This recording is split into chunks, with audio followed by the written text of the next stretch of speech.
All right, welcome back to AM Live. We took a look at the Business Daily. Let's take a look at the Taifa Leo. Naomba msinicheke.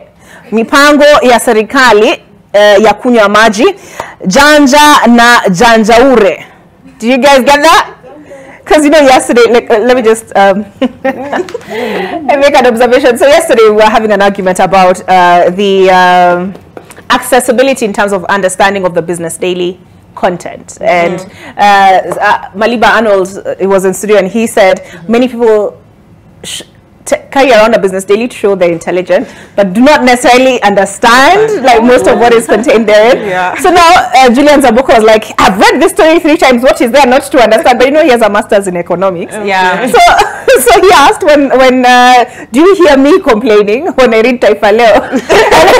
I come across things like this, and this is Janja Ure.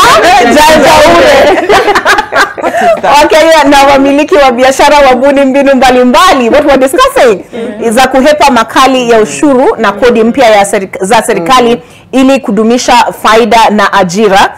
Bei mafuta KRA yapoteza bilioni 12 baada ya Wakenya wengi kuacha kutumia magari yao kutokana na bei ya juu ya mafuta. M-Pesa wafanya biashara waondoa huduma hii ya till number ili kuepuka ushuru. Yes. Tell them it is avoidance. Kuepuka ushuru wa mauzo wa asilimia 3 kwa kila biashara inayoingiza shilingi milioni kwa mwaka. Zaidi, and this has to do with what? Wawekezaji wa kigeni, zaidi ya wawekezaji 6,000 wajiondoa katika soko la hisa la Nairobi NSE katika muda wa chini ya mwaka moja, 9 months. This was the headline story on the Business Daily yesterday. I can pull it up. Mikataba ya kikazi, waajiri waamua kuajiri vibarua contract badala ya wafanyikazi wa kudumu permanent ili kuhepa ada ya nyumba, NSSF, NHIF na ushuru wa mapato. Has the strategy that they've employed been counterproductive in your view, Ruth? I definitely think it has been counterproductive because one, the first thing that we saw was a lot of companies were now letting go of their employees because if there's a high cost of doing business, what is the easiest thing that you can get rid of? That is the most expensive. That is labor. So we saw a lot of people now fall into unemployment. The second thing that we saw is now a lot of people are getting into the informal sector jobs. So we are really growing the informal sector, but we really don't have the policies to strengthen and sort of structure that kind of the sector. And then that means that a lot of the Kenyans are not getting the benefits that they should get in terms of like you were saying, NHIF and things like that. But also in terms of career growth, then we sort of face a challenge, because when we do eventually have investors coming back to Kenya, and I say coming back because we've seen quite a lot of them moving out of Kenya. So when we do have them coming back, we have a situation whereby they cannot employ as many Kenyans as they should employ, because you have people giving you their CV and there's a 4-year gap in terms of work experience in that relevant field, not because they do not have necessarily the know-how to, but because one, they were let go of and they had to survive, so they went into the informal sector. There were no jobs in the relevant field, but they still have that the skills to take on that job. So I think it has been counterproductive, but also not just in the business sector. We have seen on social media the case of the lady who had to leave her wedding gown at the airport because of taxes. Now to me, I think that's really angered me, because on one hand, the Ministry of Tourism and those in the travel industry are trying to market Kenya as a wedding destination.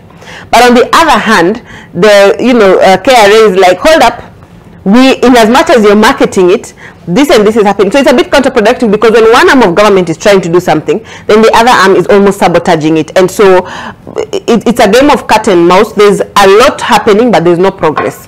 Yeah.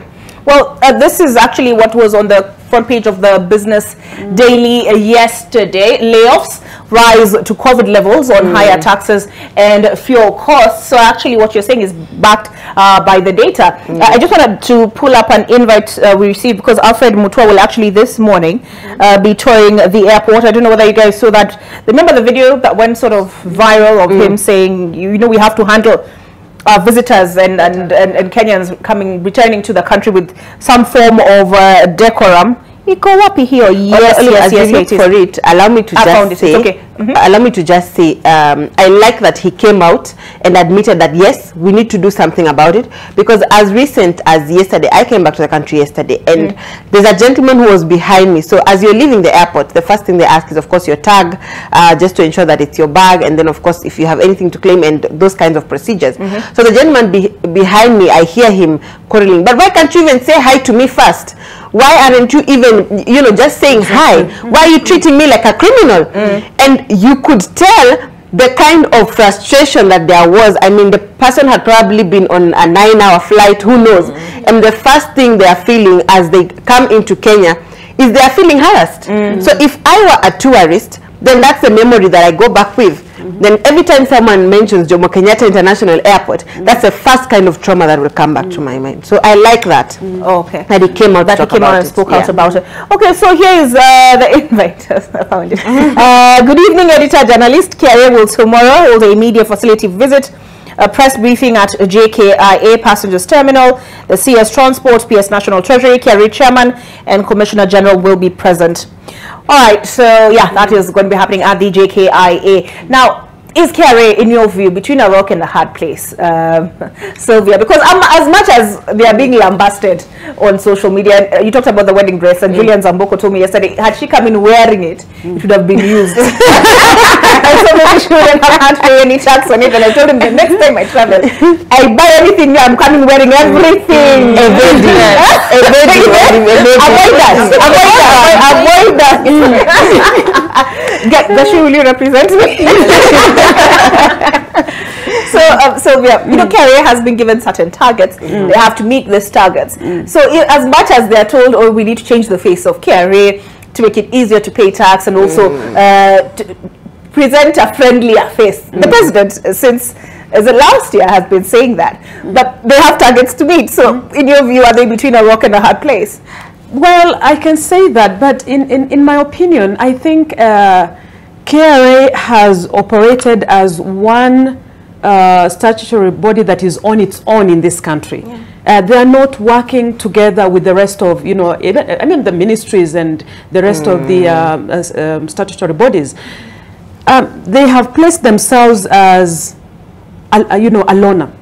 And the reason why I say that is that when you are implementing the tax and you're claiming, I mean, you're saying that people at the airport now have to pay taxes, did you actually call the immigration team and have a conversation with them and train them on how to handle this at the airport? Because what happened was actually a debacle on the Kenyan international stage. You cannot harass tourists coming in, some are investors and some are Kenyans coming back home, and just land on them on the same day and say, today, park your suitcases there because we have to make sure that whatever you're carrying does not exceed this amount. You have to send clear communication out, and you have to make sure that all the interested, or rather stakeholders, are all informed of what you're undertaking. And so for me, the amount of money they're looking for at the airport is very little. It's not much. They're not going to get $1 billion out of the airport. People are just coming. I mean, how much can you carry 23 kgs and 23 kgs? And you have to pay for expense baggage anyway. Exactly. So you're not going to get much out of the airport. They have a lot of taxes to collect from the business people of Kenya, and they're not getting it right. The other, I think just a month ago, they did an amnesty. How much was raised? When people decided to come and say, okay, I have not been paying tax, but you know, here I am. They collected more than 1 billion Kenyan shillings just from that. So it is something that they need to sit back and restructure how they work, and realize that they are not enemies of Kenyans, they are friends of Kenyans. They are at the service of Kenyans. If I go to KRA, I am paying for taxes. Therefore, I require equal respect and good treatment from them, because I'm a responsible citizen. And if I'm not doing it, then let them deal with it in the right way. So they just need to streamline their policies and how they work. And they also need to have a customer service base that they deal with Kenyans as their customers, because they are collecting taxes. And then they need to go after the people that are not paying taxes. And there are many of them. Yeah. All right, I see you. Nakuja pako. But Gashui, Kenyans evidently from this front page of, what was it, Taifa Leo, have changed their consumption patterns. We're told here that KRA yapoteza bilioni 12 baada ya Wakenya wengi kuacha kutumia magari yao kutokana na bei ya juu ya mafuta. Speaking for myself, nowadays there are things I don't buy. There are things I used to just pick off the shelf, not even think about it twice. Now you look at the price tag, you say this is a luxury. Yes. What do you make of this? I think it's a bit sad, because when purchase power goes down, then generally across the board, the economy feels the crunch or feels the punch of it. I'm thinking, now that you've mentioned that, the things you would take off, you'd even have, for instance, you're buying menstrual products, there's a particular product you like, it's probably not the cheapest, but the best, and whatnot. So what happens to little girls who cannot, in this instance, be able to even afford that small packet that goes for about 50 shillings, 65 shillings? This is a crisis that we have to think about collectively. This is a crisis that the government has to intervene, and intervene urgently, because there are certain human dignity elements that are going to be affected in this instance. Going back to the menstrual issue, going back to the issue of children and feeding, we're looking at a situation where we're going to have a lot of malnourished and unhealthy children, stunted growth. We're looking at situations where medications are also getting the hit with taxes. So you have people who have diabetes but cannot afford insulin, whatever it is called. I know for certain that some people who have mental illnesses and have to buy medication, leo unakuja unaambiwa ilipanda, utahavu kuongeza, you'll have to chip in some more. And some of them, it is just by the grace of God that they are able to even have access to some of these medications. So we're looking at a very serious crisis that affects human dignities and certain elements of human dignities, and all of us. By this time, today I'm not even going to criticize the government. I think we all have a collective responsibility to come together and figure out how we're going to move forward and just find a way of accommodating each other. Because I mean, if the government fails, we are, all of us, whether you whether you're a supporter or not, we all have. So well, you talked about Kuinama. So I know you wanted to add something to what the ladies have already said, but it's where they're saying taxes are not the problem. It's not about the taxes.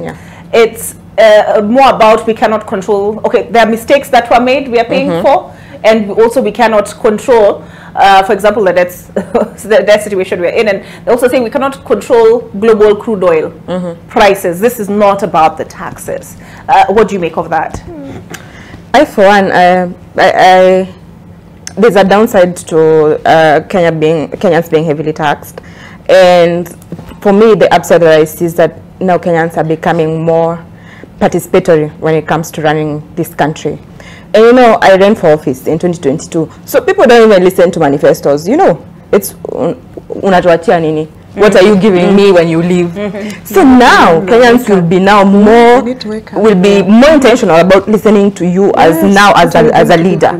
When you talk about taxes now, they will want to hear more strategic issues about the country. It's not just me coming, holding the microphone and just saying, you know, funny or interesting or comic comments that people love listening during campaigns. Now it will be more about issue-based, because now the vote that I'm putting in the ballot, now it matters to me, because this person might go to Bunge or National Assembly and not represent me the way I want to be represented.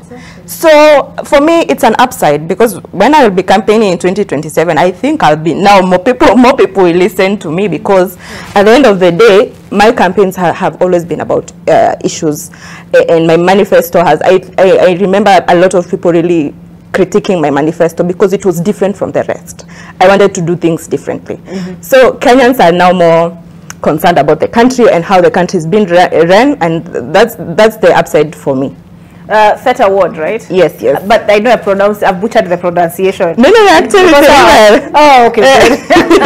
All right, so we've looked at Taifa Leo. I think pretty much mafuriko yasababisha janga. Magavana wa eneo la kaskazini mashariki walilia usaidizi kutoka kwa serikali kuu. Messi what else is here? KCSE, walimu wa shule za msingi pakavu, mtihani wa kitaifa wa kidato cha 4 kusimamiwa na walimu wa sekondari pekee, wasiwasi wa ukeketaji Samburu, wasichana wa shule waogopa kukeketwa na kukozwa katika likizo ndefu FGM. Yes. All right, let's see. I think we looked at the Standard. Yes, you are on your own. Yeah. How Kenya oil deal ruined trade with Uganda. Kerry predicts decline in corporate tax. I'll look at that during the break. Let us see. Thousands displaced as heavy rains continue to wreak havoc. Kenyans across the country continue to feel the heat from the heavy downpour, with 10,000 displaced in Tana River and thousands more losing property and livestock. Investigations ongoing for journalists killed or hurt by police, and imports body warns of dire food shortage. Let's look at some of these stories closer. The Kenya National Trading Corporation says the country is short of rice, edible oils, maize and beans, and could be forced to import items. Okay, so we looked at the Star. I don't know whether I left anything out on the front page. Azimio won't sign bipartisan deal if cost of living is not addressed. Raila Odinga. State promises to assist flood victims as rains wreak havoc. Let's see. Njeri residents want eviction orders halted, and security firm staff disappear with 94 million shillings. Okay, what else is here? This is what an image of the flooding. Okay, so this is where Wajir County. Let us see. People Daily looked at pretty much everything, I think. Oh, no. Here we go. State allays fears over cheating in KCSE exams. Kerry reaps big from airtime tax. Excise duty collection outperformed all other revenue heads in the first quarter of the current financial year. We've covered everything, so substantively we can now get into the topic of conversation this morning, ladies. So where is that? The Star. Here we go. Kenya paying for Uhuru blunders, and this is according to Ruto's men. Are we, while they may say this, is it business as usual? Are we just, what's the word? Perpetuating the sins of the past, or have you actually seen change in policy decision making with this administration?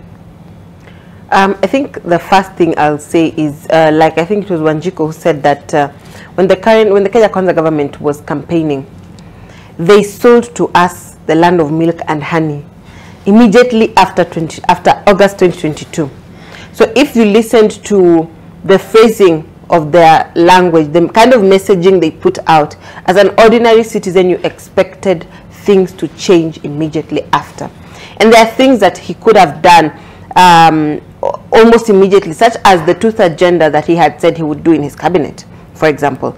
The cost of living, which he had really talked about, and the issue of it being a government for the hustlers, by the hustlers, with the hustlers. But with the kind of taxes that we are seeing, and I know we said the tax is not an issue, and we did say it. It was the CS. Yes, and that you know, we cannot blame KRA. But I will say this: it's not that Kenyans don't want to pay tax; it's that they cannot afford to pay it. It is that if I am paying tax and it's not working for me, then why am I paying it? Because if we had a system whereby I knew me paying tax equals to the road outside or the sewage outside my home being dealt with, then best believe I will not want to miss even a single month of filing. If I knew that paying taxes would equal to access to various social services, then I would not hesitate to pay it. But in a scenario where I know that, number one, there is a huge corruption issue that is not being dealt with, then I will automatically have the perception of, hata nikilipa tax wanaenda kuiba tu, you know, so why am I paying taxes for someone else to go and you know, to steal the money? And so we have, these are some of the issues that I would have wished to see the Kenya Kwanza government really address when they came in. When we talked about when the finance bill came into question, and for me this is one issue that really brought the whole country you know, looking at the Kenya Kwanza government and really looking at one of the policies that they had wanted to put down, one of the bills that they were trying to push. And I say everybody because you would go and buy the Mahindi Choma, and as they're trying to get they're waiting for one of them to get ready that they give you, the conversation would be, hey, if finance, you know. So it was every single person that was coming on board to just discuss and vent out about it. And one, I did not see them go down to the grassroots level and explain to Kenyans that this finance bill, this is what it means for you as a Kenyan, because there was a lot of misconception and there were a lot of Kenyans feeling like we have been deceived. So I don't think there has been any dissemination of information in terms of the policies by the Kenya Kwanza government. I also don't think maybe not any, but maybe not as effective, maybe, perhaps. Yeah, let me use the word effective, because there are very many areas where they are going by the information that they get on social media, which you cannot rely on 100%. So I still feel in terms of the sensitization of what or where they want to take the country, I think it could be better. And I say this because when I sit somewhere and the clip that I get on TikTok, because TikTok gives you very short clips, so that I'm sitting somewhere in Homa Bay and I'm getting a TikTok clip of the CS Moses Kuria speaking the way he speaks best, then best believe I'm going to be worried. And tomorrow morning I wake up and I'm getting Kenya, you're on your own, then best believe I'm going to be worried. And I'm not getting any information as to really how the government is trying to make things better for me. So I really feel there's a huge gap in terms of sensitization of what is happening and how best Kenyans can then align to adapt to the current situation. All right, so I'm just going to flip for those who are just joining us. By the way, there is a parliamentary group meeting ahead of the State of the Nation. And I'll ask you ladies what you expect to hear from the president. You've talked about communication. You will tell us what communication you want to hear from the president. But page, where was it? Page 4 and 5, right? It's so weird because all of them are on page 4 and 5. All the stories on this, on the statements made by Njuguna Lugo and Davis Churchill can be found there in all the dailies. Okay, so let us see. So here is what he said. We are paying for the past policy mistakes. That is the truth. We are paying for the mistakes of the past. So this is the next paragraph. Taxes by the new administration have triggered an increase in the cost of living, with fuel prices skyrocketing to an all-time high, the highest since independence. But according to the CS, the economic situation in the country would have been worse were it not for Ruto's administration's policy interventions. And he goes on to speak about the fuel and maize subsidies that were heavily criticized by this administration.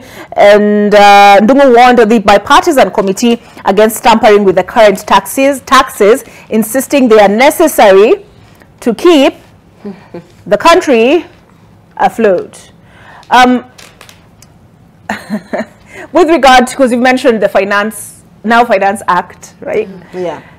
Sylvia, there was a lot of hue and cry, especially around the housing. What is it now? Is it a levy?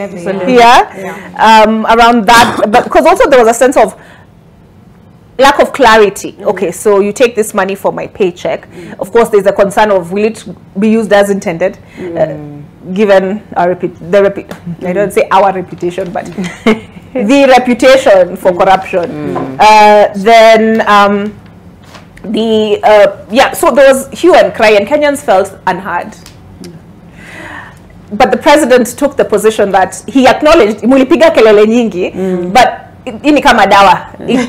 When you take it, it will not go down easy, but ultimately you will feel better. Is that sufficient? One thing I have to say is that I think as a country, we have not cultivated a communication system to the Kenyans. And this goes past to all the governments previous. And I do hope that the Kenya Kwanza government is going to actually put this in place. And what I mean by that is that there's a disconnect between what the government is doing and what the common Kenyan understands. And so there needs to be civic education, which lacks in a great deal. Ministries are working, the county government is working, and, you know, the locals are there. I mean, the Kenyans are just watching and reading from the newspapers. So we don't have a clear information queue of what is actually happening in our country. So I think the Kenya Kwanza government should look into that to find a clear path of communicating to the Kenyans from the top level of the president to the lowest man in the village, and even in the kijiji in Kenya, in Nairobi as we call it. And when we go back to the you know, the finance bill, you know, it was 3% at first in the finance bill, then it was lowered to 1.5%, which in its entirety, it was actually supposed to better Kenyans. And, you know, I said it here before that we have a lot of Kenyans who are, you know, wallowing in poverty. They cannot afford to live even in decent houses. And we all know that. We are, you know, cognizant to that fact. So the only way to do this is for the government to step in, and they have to step in an aggressive way to make sure that this is actually implemented. I mean, they tried it in the Uhuru regime, but it did not work. And so President Ruto has brought it up again, and he wants it to work this time. And if we do achieve this, to be honest with you, it's going to elevate the level of the standard of living of Kenyans, and it's also going to improve on our economy. So the entire finance bill, when you look at it clearly, was not meant for this year. The finance bill is a basis of Kenya rising to another level where we would call ourselves perhaps a developed nation. Because where we are now, we are an upcoming nation. We are no longer the third world. We are in the middle, you know. So we need to get to the developed nation. And the only way to do that is, first of all, you must deal with housing. You cannot have people living in iron sheets with no sewage, with no infrastructure, and claim you are a developed nation. It is impossible. You will never achieve that. And also, you cannot achieve that if half of your children in your country cannot afford good education. That is one of the basics. So it is a basis of us to be able to have money within the country, so that even if the government wants to borrow, they are not borrowing from international banks and local banks. They can borrow from NSSF.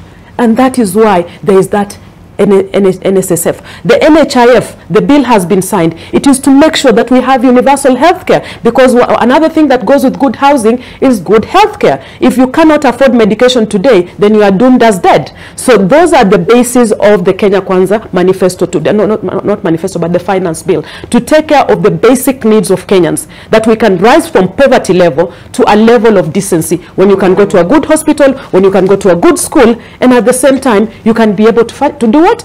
To have savings in your country, and the government will not be struggling. Right now we are struggling as a country because we borrowed a lot to improve our infrastructure, particularly the SGR.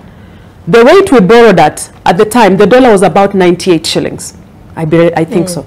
Right now, the dollar is at 150. So what is common logic? You are paying the loan with the interest rate at 150 rate of the dollar. You are no longer paying it at that time. So the money has gone up. And therefore, I actually commend them for what they are doing, because they are really trying to make sure that we do not default on the debts that we owe the international community and our own local banks. We have to pay that, at the same time be able to survive as we go forward.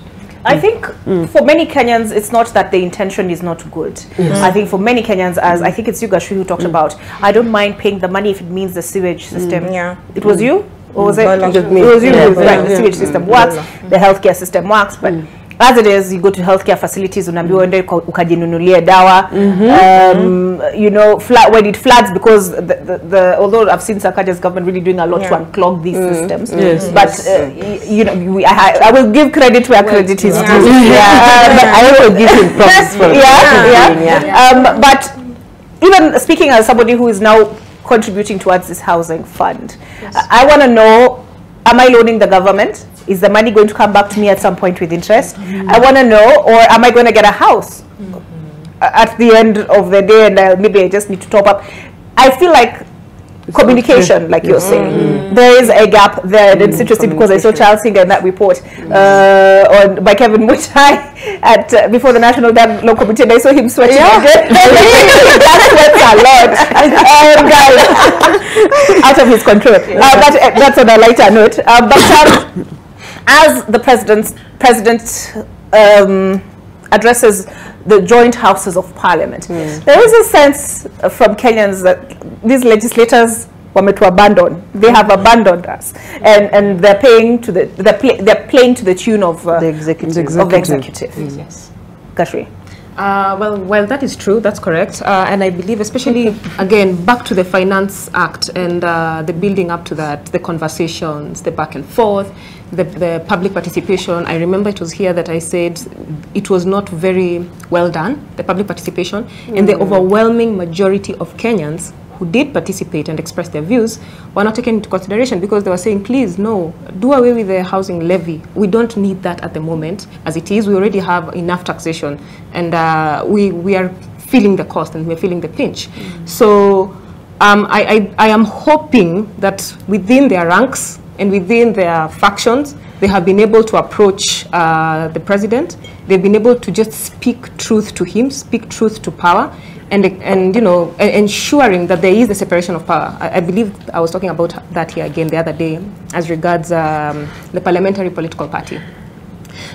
We need to have a clear line as regards separation of power, and Parliament's mandate is oversight, not just of the executive, but also ensuring that the common mananchi, whose sovereign power they represent in Parliament, is not just felt, but is in fact vocalized in every space. So I am looking forward to a conversation or just seeing a manifestation of that when the, is it a committee? What is it? Is it a meeting? Yes, the National Dialogue Committee. No, not the National Dialogue Committee. The one before the State of Nation address. Oh, the PG, the parliamentary. Yes. Now, I would like to see a manifestation of that, the separation of power, and I would like to see when Ruto finally addresses us, taking into account parliamentarians' views, parliamentarians' advice, and advisories. So, yeah, that's it from me. I just want to see a certain separation of power, which now goes back to the issue of policy and whether policies in this country are implemented correctly, whether everyone is involved from the various stakeholders, Treasury, the executive, the National Security Council, Parliament, even the judiciary, because they're also playing a role in this in terms of dispensing with disputes regarding the finance situation in the country. Yeah. All right. Actually, there's David. I was looking forward to hear what David D will say, because he is meant to appear at a forum on a banking forum, I think, at CBA Bank or something, which is also interesting. So I'm waiting to see what he'll have to say, and I think he'll be there with the Deputy Governor, Central Bank, and all of that. Okay. So Wanjiku Figure again. People are saying they are happy to pay these taxes if we are receiving the commensurate services, right? And we are sure that the money will be utilized as intended.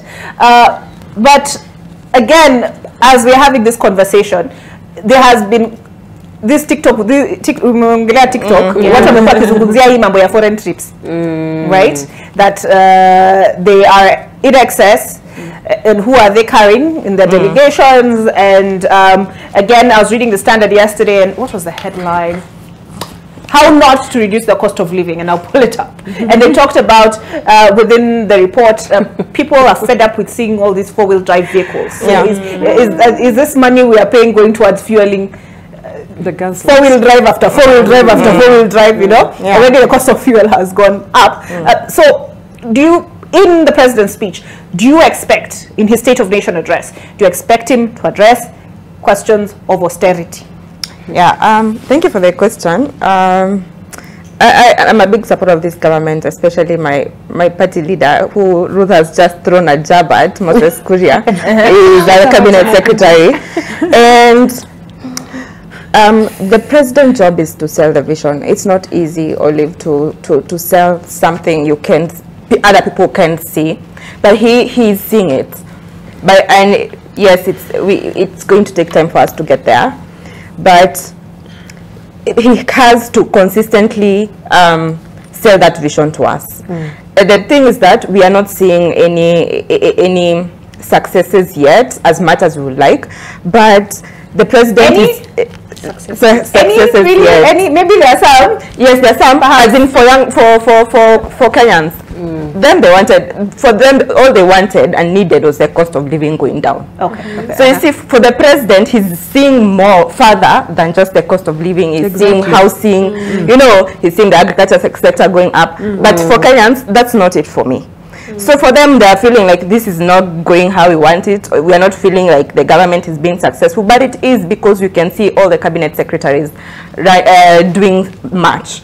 But I think also it calls for us to also understand evolution and why it is here today, because everything we project everything to the national government, yet the evolution ni serikali iletwa karibu na wewe. You see? Yes. So there are things that we need to hold governors accountable Absolutely. okay, sadly for us in Kiambu, we don't even have a cabinet. We saw Kiambu yesterday, the deputy president. Your siasa ya Kiambu. It's Nikumoto.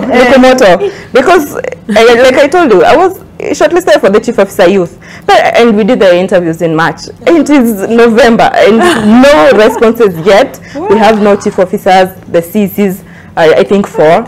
So, we always project things to the national government and to our president. But there are things, it's the governor who's in charge of. Yeah.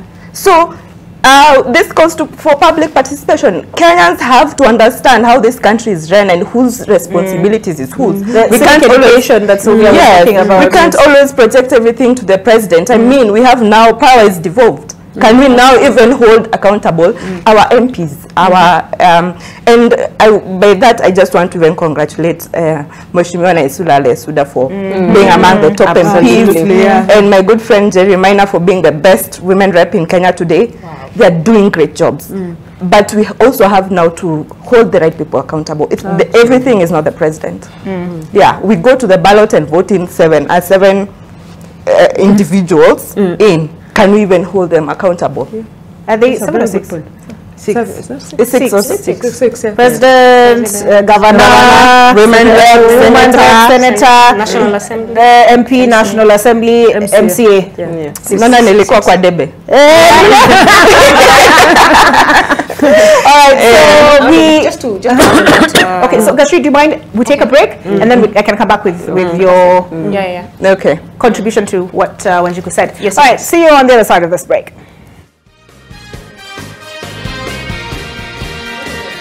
All right, welcome back to AM Live. We have in studio, we have Ruth Bolo, who works in the democracy and governance space. We have Sylvia Mulama, she's a champion for women and youth. She also contested the Westlands seat in the last election. We have Gashri Kariuki, and she's an advocate of the High Court, Director Ustawi KE, as well as head of programs in Tapati's Youth Forum, and she is a gender... Remind me the second? Gender justice advocate. She also contested in the last election for that award in Kiambu. Ruth, is it a question of time? Because I had asked about policies, right? So this administration said, as Njogu Ndogo reiterated yesterday, these subsidies are not working for us. They're benefiting a few, but they're not. As much as the view was taken, it was cushioning Kenyans. He said this is not effective. So they did away with the subsidies. They said they would reduce on borrowing. That I cannot speak to. I don't have the numbers at my fingertips at the moment. But then they said they would introduce the fertilizer subsidy in relation to what we read. KNTC, why Kenya has to import rice and palm oil so that Kenya can produce. So the view is less importation, more export, right? So this, they said, in the long term, of course, would address the question of the dollar and such. So there is that. Then they said the Kenya exchange rate between the Kenyan shilling and the US dollar was overvalued. So they said, watch I destabilize, right? So there are these economic policies that have been put in place in terms of taxation on Clinker, import of clinker. The president said we have people who produce clinker in the country. So in terms of import of furniture and fish, he said, see, we have our own fish. See, we have people who can, you don't need to import furniture from China. Go tembea tu utaona kwa kando ya barabara. And so the lifting of the logging ban and all of that. So is it just a question of time? Do Kenyans just need to give this administration time and time for these policies to yield results? I think it's two things. Yes, we need to give the government time because they're just slightly over a year in office. But as much as we're giving them time, they also have to show some promises. You know, in order for you to know that your child is about to walk, you'll see them crawling, you'll see them, you know, you can see some tell signs, then you know we are headed somewhere.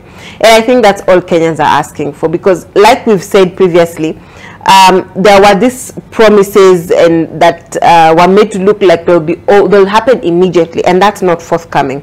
And then it's been promise after promise. And I was giving an example of the recent promise that was given that was to be due in September, and that was on the electric borders or motorbikes. We are in end of November, but well, so Kenyans need to sort of see some goodwill and some sort of progress. So they're setting themselves up for failure. Yeah, not setting themselves up for failure, but they need to be realistic. I think that is the word. They need to be realistic because they are giving themselves a timeline that is too stringent. So I think at this point, what the government needs to do is they might have had a very good plan and framework of how they want to work, but upon getting into government, as they say, I don't know whether it's true or not, they got in and found if kwa ground is different. So they need to probably have an honest review of the framework that they already had to adapt the situation that they've gotten, and of course the expectations of the Kenyans. So I think it's just a matter of being realistic, but also showing Kenyans that yes, give us time, but we are working on it. Let's see some fruits, some low-hanging fruits that we can count on and say that yes, these economic policies are then going to get us somewhere. Yeah. Actually, Sylvia, because you were during the break, we were talking about the tax amnesty. Page 2 of the Financial Standard, I can see an opinion piece penned by Humphrey Watanga, the Commissioner of Kenya Revenue Authority, saying tax amnesty offers defaulters apt opportunity to start on a clean state. I was looking for that article on page, let me just move past the MyGov, the one on, was it page 21? 21. Yeah, KRA predicts low to corporate taxes over lower bank earnings, but yeah, anyway, so my question is this. Oh, look who's there on the commentary. Ex and Iraqi, why raging debates on tax is not ending soon. We have demonized debt, demonized borrowing debt, yet it's one of the fulcrums on which the economy rotates. All right.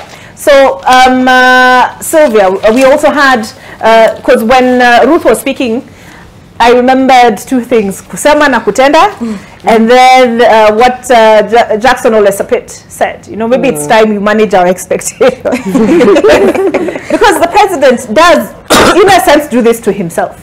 When he was talking about gas cylinders, and he said by this time they will retail at this much, and that did not happen. Although the other day, when although there is some controversy around this, when he was launching those Kenyan handsets, Kenyan assembled, are they assembled? Because some parts are still imported. Although he said we need to figure out how to make these parts ourselves. He said, you know, I have a vision, and here is proof that it is attainable. Right? Despite what the naysayers, the doubters had to say. Does he need perhaps to temper himself? Because he's the one who sets us up for these high expectations. Yeah, I mean, you know, this, as a mother, you know, you have, as a mother, you would have plans for your kids in the house. Yeah. And you will always have the best plans. But sometimes it doesn't work out financially the way you expect it to turn out. So it is the same case with the president. He's taken over the country and he had all these plans ahead of him, and he has promised himself that by the time I finish my tenure, I'll have achieved this much for this country of Kenya and for the continent of Africa. And so he puts together with his advisors and the entire team, the government, they work together towards this manifesto and the policies, of course, that they've put into place. However, there is also other issues or matters that impede what he would like to achieve as quickly as possible. And one of it, of course, is the economy being in the recession at the moment worldwide, then the fuel prices, and then, of course, you have the war in Israel, which you did not anticipate or plan for, the one in Ukraine that was not planned for. So all these things actually affect. Although the war in Ukraine was there prior, I mean, that one was there this administration taking place. And actually, on the campaign trail, they sought to undermine its impact on the state of the economy. Yes, at the time. But now you get into the space, yeah? You realize that, no, this is actually a huge effect on what I'm trying to do. So I think his heart is in the right place. He means well for Kenya. And I can see, by how much he's doing to just make sure that we move from where we are, like I said before. We move from a developing nation to a developed nation. And those things cannot be achieved on a single day. It is something that will take time. And even if he doesn't achieve it in his 5 years, and God forbid he doesn't get into the second term, it will be hampered completely, and we will never get there. And one of the actually things he's doing he also is the regional operation. When you look at Europe, it operates as a region. When you look at America, it operates as a region. And, Asia operates as a region, but Africa, we operate as individual countries. That's a huge impediment to the progress of Africa. And one of the things he really did, even the first month he got into office, was to make sure we start talking about working together in terms of trade as an African continent, that we can ease our trade transactions and make sure that we remove all the levies and the tariffs that cause our trade to be very hard for us to come to whatever. So when you look at the products, like Kenya has products, Nigeria has products, Uganda has products, but we have these taxes, we have border controls, we have visa requirements. That does not help us as a continent. And therefore, if we cannot operate in a free market Africa, we are actually setting ourselves to be supplying things to only UK and then a US market. It's very little for us. But if we are able to get products from Uganda at a cheap price and able to sell our products to Sudan and Ethiopia at a cheap price, at a standard rate, then it's already giving us the export basis. Once we have the export basis within our own region, it is easier to say that now as a continent we can survive, as a country we can rise up. And that is one of the things he's trying to do. So when you look at his entire approach to developing the country, he's looking at all opportunities possible to make sure that we move forward in the right way. Yes, the things that have been set right now that we need to look into that will help us to move forward, they are taking time to implement, and they will take time to achieve.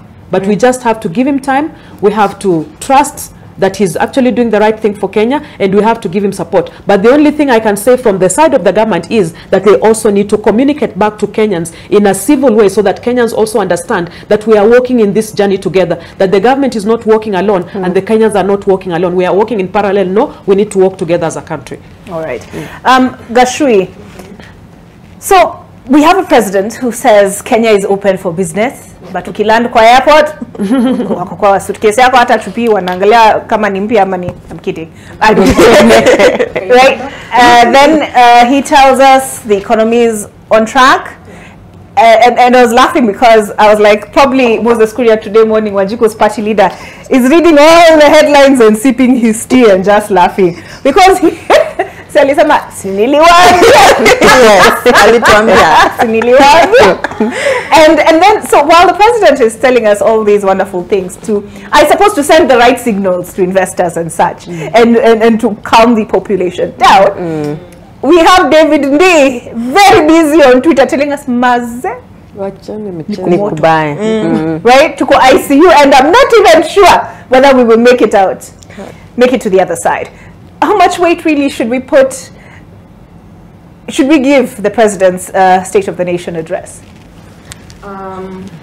First of all, I think Ndii is just trying to absolve himself of any blame, because he was very critical in campaigning for this regime, especially on social media. So he is a pundit, but he's not a public officer as far as we are concerned. So just take everything he says with a pinch of salt, or just take it in stride. As far as the president is perhaps concerned, he's just being a truthful man. Perhaps. Perhaps, and maybe you might not like to hear it, but it is what it is. He didn't tell you about budgeted corruption. You had the control of budget the other day. Anyway, sorry to disrupt.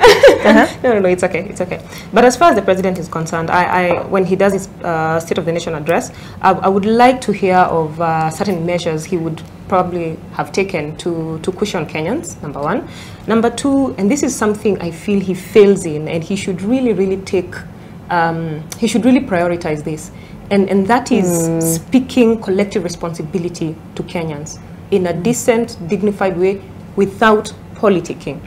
He's the commander-in-chief, he's the head of the executive, and we need to feel his leadership. That is what is lacking I think that is what is lacking in this instant. We are not feeling William Ruto's leadership because he's been politicking and making roadside declarations since he took reign in 2022. So what do? First of all, invoke a sense of nationalism and patriotism together with collective responsibility. I think to a certain extent, Uhuru did that very well.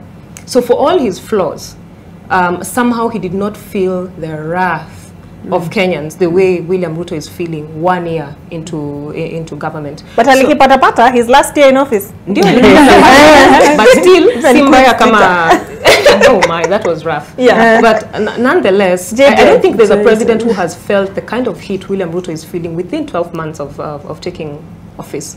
So he needs to be able to clearly communicate, and I think that is one thing we are all trying to insinuate and insist on as panelists here, that there is a lack of clear, clarified communication, concise communication from the commander-in-chief together with all other public officers down the ranks. We need to feel his communication. He needs to be able to not just invoke a sense of nationalism and responsibility, but also ensure that even the Kenya Revenue Authority officers and everyone else who is involved in tax or revenue collection, that would also include county officers. You've spoken about devolution. They're also very critical in generating revenue for the government, for the national government and the treasury. We need to be able to get clear communication, concise communication in a decorum and dignified way. And that way, when we went on the break, my sister here had brought up the issue of tax amnesty and the way KRA was able to get some serious turnover from the amnesty. You see, now, hiyo tu ndo inahitajika. Speak to Kenyans with we know, Kenya is like 85% literate. We're 85% literate. So people understand. When you just speak to them, they understand. Communicate everything. And now that brings me to my next point. There's something she had said about we are also to blame as a citizenry and as voters. Again, we are 85% literate going upwards. So, and we are going to get more and more literate Kenyans as we proceed. Access to information in this country is one of the best, I'd say, in the world. Right now, go to any parastatal's website, you will find everything from legislation, what gives them authority, any policy that they are coming up with or they've come up with, anything to do with sustainable development goals, sustainable development policies. Yani kila kitu iko mtandaoni. It's up to us as Kenyans as well to ensure that we are able to educate and enlighten ourselves on everything that the government is doing and keep it in check accordingly. So as far as the State of the Nation address is concerned, Wakenya, tafadhali ingieni mitandaoni, angalieni what the government has been up to, what the government plans, and then when William Ruto gives us his plans, you're able to check everything out accordingly. Simple. Sorry. So when you're talking about the Misha, Mabel, please, naomba, tafadhali. So you talk about the tax amnesty and the revenue generated thereof, and the president the other day at the National Taxpayers Day spoke about this use of the one pay bill has actually led them to net more from the amounts paid for government services, which is well and good. But then you also have the whip, because he's going to address Parliament, right? So we might as well address this issue. The elephant in the room, corruption. Yes. We have the whip, Sylvanus Osoro, majority whip. Chief alijiita chief whip. Chief whip alisimama akasema, because you're talking about educating the electorate and all of that and being a literate electorate. Akasimama akasema, nisikizeni, mkinisikiza, mkiniacha niongee nizungumze, mtatoka hapa kila mtu na yake. Nimejijenga. Mkijua kila mbunge akisafiri nje ya nchi anapitia kwa ofisi yangu na niachia yangu. Wise. So are his own people undermining him, including your party leader? I feel like the US government said we cannot do business with this fella. And then we hear all these wrangles of kingpinship that apparently involve your party leader as well. Regarding Gachagua, although the other day after the president's remarks during the state banquet when he was hosting King Charles III, now said he has no interest, but his actions for the last year have said something completely different. Is he being undermined by his troops? Yes, party member. Yes, definitely. There's right now there's the fight about kingmanship in Mount Kenya, and it's good that the deputy president, with his own mouth, now came up and said that I'm not interested in this. My main aim is to unite Mount Kenya, and we saw with him calling Kiambu, elective representatives to try and bring the house together, because the MPs are working in silos, the governor is working in silos, the MCAs are working in silos, and it's the detriment to us. Kiambu generates a revenue about 3 billion. And we would want to see more than what the governor is giving. Chicken,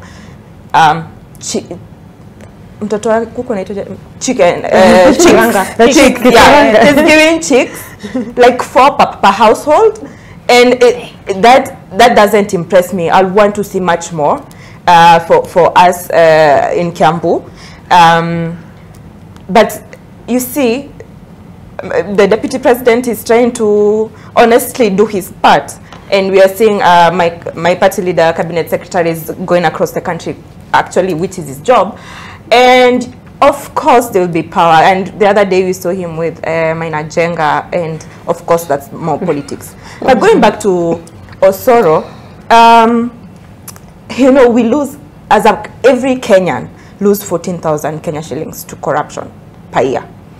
It speaks so much that even an elected member of parliament can go and outwardly claim that, I get benefits from this. That is corruption at the end of the day.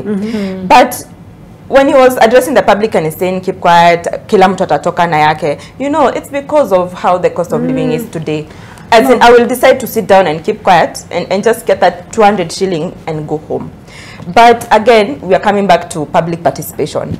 And if Kenyans knew how much power they had to hold leaders accountable, this country will be different, very different. And somebody said, the leaders that we have are a representative of who we are. Yes. I mean, if we stop being pretentious, utajua, I'm also like this. Because if you want something, you ask someone, utaninunulia soda. Like, there is no way you can do anything if you're not getting something back. And that's why, it's very transparent. And that's why we have this sort of leaders, because we choose people who reflect on us. If you look at how many votes maybe a very transparent leader had, and how many votes somebody who will come and say such statements that are not pleasing, you see, he rakes in so many votes. And what does that show? Is that people are aligning with them. It's like in the US when you see Trump being voted in, because there are a lot of white extremists within the country. So our leaders represent who you are. So that also has to have a deeper introspect to us. Thomas Sankara said we have to dare the future. Let's dare the future to create a better future by also being better individuals. Let's be transparent, be accountable, acha corruption. In small ways, all those things we do ni corruption. Kusema ni pea macho, hiyo ni corruption. Because sometimes maybe we see our leaders doing that and you feel, I'm justified to also do that. But we can never get better as a country if we know, and most panelists have said, it has to come back to us as individuals. So I just urge Kenyans, be a better individual. It's the only way.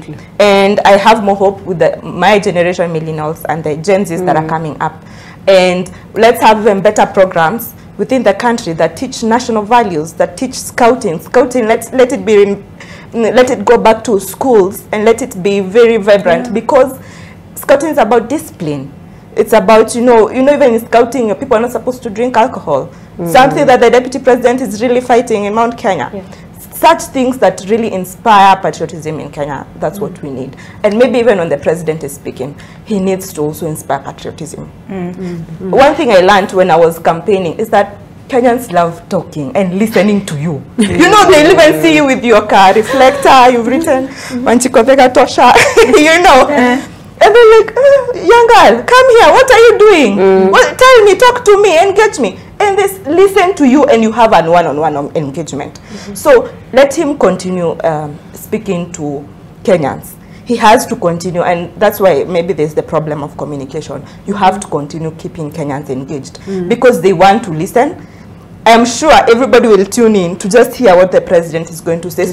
So this is a really good opportunity for him to encourage people to remodel. You know, behavioral change isn't easy, and it's gradual, but we have to do it so that the generations that come will be better. We have to take our part in making Kenya better.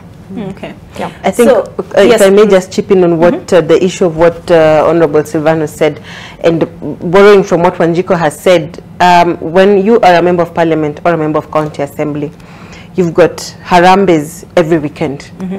You've got text messages. The other day we saw Honorable Millie on her Facebook talk about a lady who had asked her for 10,000 shillings. You've got a lot of financial commitments that your salary cannot sustain. These commitments are coming from the Kenyans. So we are also pushing, the electorates are pushing the members of parliament to look for other avenues of sustaining this financial expectation. And the easiest way for them to get it is unfortunately through the public coffers. So as Wanjiko is saying, we also need to relax on the financial burden that we give to these members of parliament. And if you talk to other members of parliament across Africa, they'll tell you two things about Kenyan MPs. The first one, those guys are paid very well. In fact, in other countries, when they want to push for the salary and remunerations committee to increase their salary, they say, look at our brothers and sisters in Kenya. We are a good example for that. The second thing they will tell you, and as recent as last month, MPs from Southern Africa kept on saying, you know, the electorates here don't respect us. Look at our brothers and sisters in Kenya. They are adored by their citizens, which should not be the case, because how do you oversight someone you adore? How do you tell them that, look, we had a public participation forum, these are the issues we raised, and this is not what you're implementing? How do you do that to someone you adore? So I think we also as Kenyans need to relax a bit when it comes to the financial expectations that we place on the shoulders of our legislators, and not just at the MP level, but even at the county assembly level. And borrowing again from what the other panelists said in terms of the State of the Nation address, the president has been very big on foreign policies, and I know he will address that. But I'd also like to hear, borrowing again from the devolution matters, is we saw the governors at one point come together despite their political affiliations to just come and tell the government, look, we do need money to run our government, our county governments. We're not getting this money. So I would love to hear from him, what is his plan in terms of sending resources to the local government to push and promote the local government, and in terms of just supporting them, because we are expecting them to perform, but with what? They need also to get some support from the national government, looking at, they are collecting all these taxes internally, but it still goes back to national government. So there's only so much they can do. And of course, I'd also like to hear, I know he had the judges that he finally approved, and that's a plus that I give him, but I'd like to hear what more is he doing in terms of the judiciary, and how best is his government going to support. And finally, I think also on matters health, we had this push of the universal health coverage that is coming, and it was really one of the issues that was talked about in the campaign manifesto. But the first thing, and I give them props for, is the home kits that they are, I don't know if they've already been given out, but they were set to give the home kits that would just sort of caution Kenyans, because the first thing that is then the first thing that sort of is an impediment in the health in this country is in terms of just finding out, what is it, high blood pressure, what is it. So if we have these home kits, then we're able to detect some of these things early. But I'd love to hear from him, how far with the universal health coverage, how far with just ensuring that NHIF is now able to, some of the gaps that were there have been tightened. I think those for me would be the top things that I'd love to hear from him. On the judiciary, muliambiwa mambo ni matatu.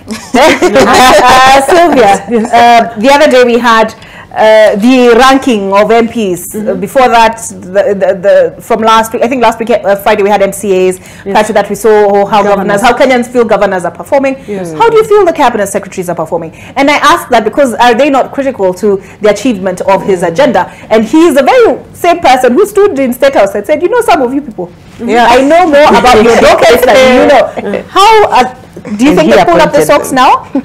I think to a great extent they have, especially after the shake-up, the recent reorganization of the ministries. They have, I think, streamlined themselves to do what they have to do. And I think that was not the last. We are going to see another one coming very soon, because this is now a test of, okay, I've put you here, I've given you 1 year or 2 years, show me what you have been able to deliver at the table. And we can see some of the cabinet secretaries really going out of the way, like, you know, Susan Nakumicha. She's really working very hard in that healthcare ministry, and I applaud her because she's representing all the women. And, you know, it goes to show that when you give a woman something, she will actually deliver. So we want to see many of them actually engage and do well in their ministries and deliver, not to deliver what's already on the plate, but to deliver on the president's mandate, but at the same time, polish up your ministry. There are so many ghost workers in a lot of ministries. There is a lot of hidden costs in a lot of ministries. There is no clear agenda of what they are doing, you know. So we deal with your ministry, like I said, for the county government, deal with your ministry as a support system for the government, but as a service to Kenyans. Because Kenyans are paying taxes to get a service from you.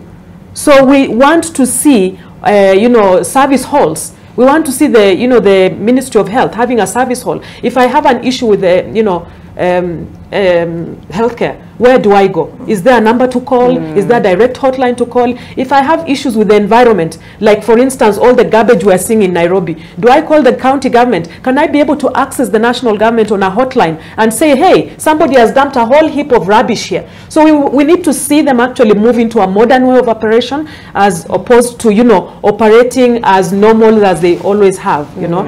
And then when coming to MP's ranking, I have to say that, you know, I am amazed that, you know, some actually got to that rank, because there are some that I know very well that have worked extremely hard. They have really delivered for their communities within the first 1 year. And one of them is an MP for Shinyalu called Freddie Kana. I have seen him every weekend. He's at home. So that money they are given actually for transport, somebody like Freddie Kana actually uses it. So I have not seen people like him at the forefront. However, all I would like to say about the MPs also is their legislative agenda.